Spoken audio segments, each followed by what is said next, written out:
امام علی کا قول ہے نا کہ دنیا میں دو ہی تقسیمیں کی ہیں اللہ نے. میں کہتا ہوں خدا کی قسم آپ کبھی یہ پڑھ کے خطبے دیکھیے نہج البلاغہ کے. اس کے لیے بھی خیر تھوڑا سا انسان کو عمر کا ایک حصہ چاہیے پڑھنے کے لیے. امام کہتے ہیں دو ہی طرح کے لوگ ہیں. ہم کتنی طرح کے لوگ بانٹتے ہیں. کہتے ہیں ایک ظالم ہوتے ہیں اور ایک مظلوم ہوتے ہیں. اب اس میں سے بہتر کون ہونے چاہیے؟ اللہ کے اس ولی کا کہنا ہے کہ جو مظلوم ہے وہ بڑا بہتر ہے. اس کی دو وجوہات آپ نے بتائیں. ایک تو یہ وجہ بتائی کہ مظلوم اور خدا کے درمیان کوئی حائل نہیں ہوتا، تو اس کے ظلم کی وجہ سے مظلوم کا درجہ جو ہے وہ کس قدر بڑھ گیا. پھر آپ نے ایک دعا دی، کہا کہ تم مظلوم ہو، یہ مشکل ہے مظلوم ہونا، لیکن اس بات کا شکر ادا کرو کہ اللہ نے تمہیں ظالموں میں سے نہیں بنایا.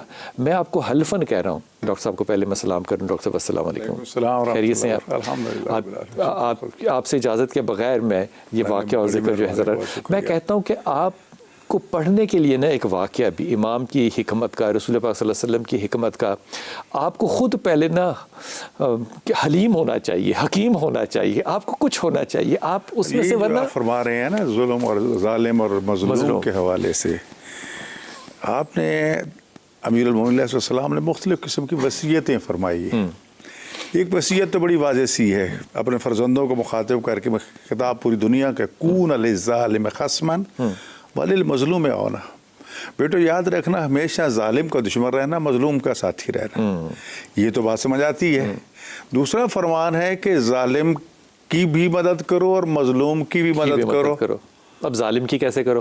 اب یہاں مظلوم کی تو بات سمجھ آتی. ظالم کیسے فرمایا؟ مظلوم کو ظلم سے بچا کے اس کی مدد کرو اور ظالم کو ظلم کرنے سے روک کے تاکہ وہ جہنم میں نہ جائے، اس طرح اس کی مدد کرو. اب اس کال پہ مجھے بخاری کی ایک حدیث یاد سے آ گئی، اسی کی کنٹینیوشن میں. اللہ کے رسول کہتے ہیں کہ میں اپنے امتیوں کو دوزخ کی آگ میں گرنے سے اس طرح بچاتا ہوں جس طرح ان کی کمر میں ہاتھ ڈال کے میں ان کو کھینچتا ہوں کہ میں باہر لے کر آتا ہوں کہ یہ نہ گرے. یہ ہے کہ آپ ظالم کی بھی مدد کریں، اللہ اس کو بھی ہدایت دے تاکہ وہ دوزخ سے بچے. کیا تو لہٰذا بات یہ ہے کہ ظلم پھر کئی قسم کے ہیں. قرآن کریم نے فرمایا ظالم لنفسی، ایک تو ہم اپنی ذات پہ ظلم کرتے ہیں، یعنی اپنے جسم کے حقوق کو پورا نہیں کرتے، خود گناہ کر کہتے جاؤ تمہیں کیا پڑی ہے، میرا ذاتی معاملہ ہے، میرا اللہ جانتا ہے، میرا پرسنل میٹر ہے. تو کون ہوتا ہے؟ یہ اللہ کی امانت ہے تمہارے پاس، اس کی حفاظت بھی تم پر واجب ہے. اگر اس کا خیال نہیں رکھو گے تو اپنی ذات پہ ظلم کر رہے ہو. پھر ظلم کا دائرہ وسیع فرماتے ہیں. ظالم نفس ہی تو ہو گیا، فرمایا دوسروں پر آپ ظلم نہ کرو، اس پہ ظلم کرتے ہو. مرضی ظلم ہے اپنے جسم پہ، اپنے نفس پہ. اب یہ ہے کہ میں دوسروں پہ ظلم کرنے کا دائرہ ہو سکتا ہے میرے افراد خانہ ہوں. فرمایا اور دائرہ وسیع ہو جاتا ہے جب محلے کی بات آتی ہے، اور محلے کو 40 گھروں تک چاروں طرف اس کی حد بندی کر دی گئی ہے کہ آپ کے گھر کے چاروں طرف 40 گھر تک یہ تمہارا ہمسایہ ہے.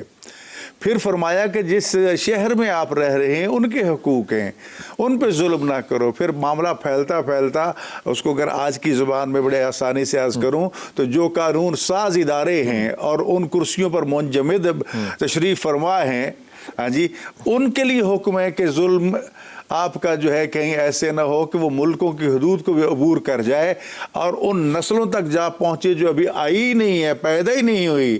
لہٰذا ایسا قانون بناؤ کہ آنے والی نسلیں بھی اس سے فائدہ اٹھائیں، پھر تو آپ کامیاب ہیں.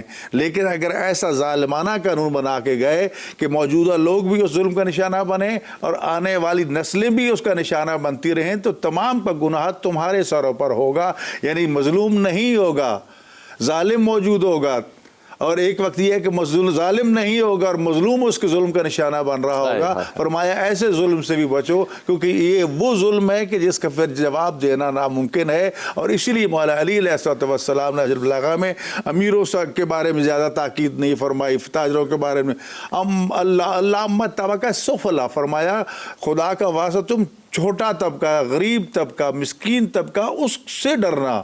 کیوں ان سے ڈرنا؟ ان کے حقوق کا خیال رکھنا، اس لیے کہ بڑوں کے تو سفارشی آ جائیں گے، چھوٹوں کا کون آئے گا. اور پھر یہ بھی مثال دے کے فرمایا کہ یہ اسی مٹی میں پیدا ہوئے، اسی میں دفن ہوں گے. ان کے کوئی ہیلی کاپٹر جہاز تیار کھڑے نہیں ہے کہ جس پہ بیٹھیں گے اور بھاگ جائیں گے. یہ امیر کبیر یہ سرمایہ دار تو سمجھتے ہیں ہمارا استحقاق ہے کہ ہمیں یہ پروٹوکول دیا جائے جی, اور جب وطن پہ مشکل آئے گی تو جہاز پہ بیٹھے بھاگ جائیں گے. نہیں, ان سے ڈرو, اس لیے کہ ان کی عرش الہی کو ہلا کے رکھ دیتی.